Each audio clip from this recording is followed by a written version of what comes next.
Brilliance Audio presents Starlight by Debbie Macomber, performed by Rachel Fulginetti. Karen had dreaded the party for weeks. Her father was sure to use it as another opportunity to find her a husband. She almost cringed at the thought of what lay before her. A succession of eligible men, abrupt introductions, and pointed questions. Yet she loved her godparents and wouldn't offend them by not attending their annual Christmas party. "Are you ready, lass?" Matthew McAlister let himself into her apartment without the courtesy of knocking. "Honestly, Dad, one of these days you're going to walk in here and find me stark naked," Karen admonished with a sigh.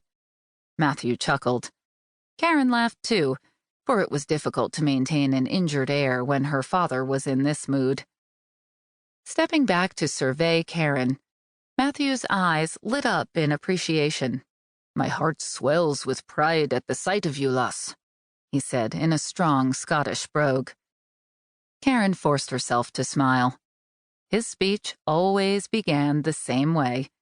After admiring her beauty, he would recount the days he'd courted her mother and their marriage when Madeline was 19.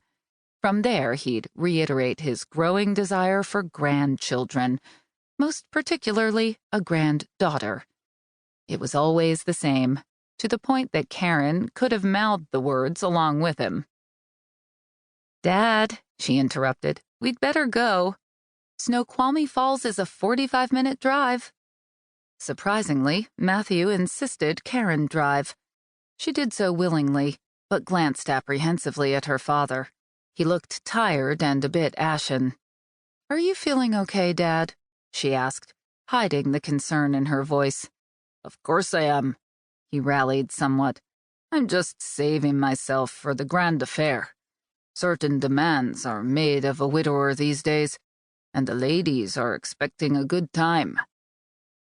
They were greeted at the large rented hall with soft Christmas music. The room was lavishly decorated with hundreds of large, glittering snowflakes suspended from the ceiling.